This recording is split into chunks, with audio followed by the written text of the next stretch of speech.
Сайн байцгаана уу хүндэт сонсогчдоо 2025 оны 2 дугаар сарын үхрийн ордны астрологийн шинж тэмдгүүд таны ажил мэргэжил амжилт санхүүгийн боломжийг дэмжихэд чиглэгдсэн байна.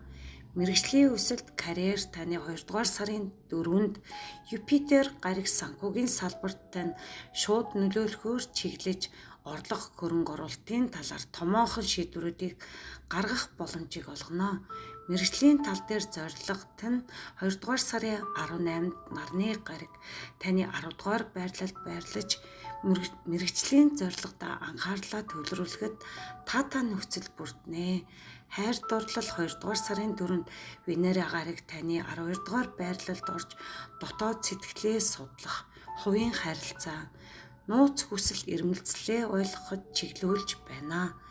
2 дугаар сарын 12-нд бүтэн сар гарч таны 4-р гэрт байрлаж гэр бүлийн асуудал ойр дотны хүмүүстэйгээ харилцаагаа сайжруулахад ач тустай. Зорилгоо тодорхойлоход 2 дугаар сарын 28-нд шинэ сар гарч таны 11-р гэрт байрлаж найз нөхөд хамтран ажиллах хамтрагчтайгаа шинэ төсөл эхлүүлэхэд нэн таатай цаг үе юм а. Эрүүл мэнд 2 дугаар сарын 23-нд Марс гариг таны 3 дугаар байралд шууд хөдөлгөөнд орж харилцаа, холбоо, ажил, сэтгэл санааны байдалд эерэг нөлөө үзүүлнэ. Эдгээр астрологийн шинж тэмдгүүдийг анхаарч 2025 оны 2 дугаар сард үхрийн ордных нь мэргэжил, санхүү, хайр дурлал, гэр бүлийн харилцаан дээр анхаарахад тохиромжтой.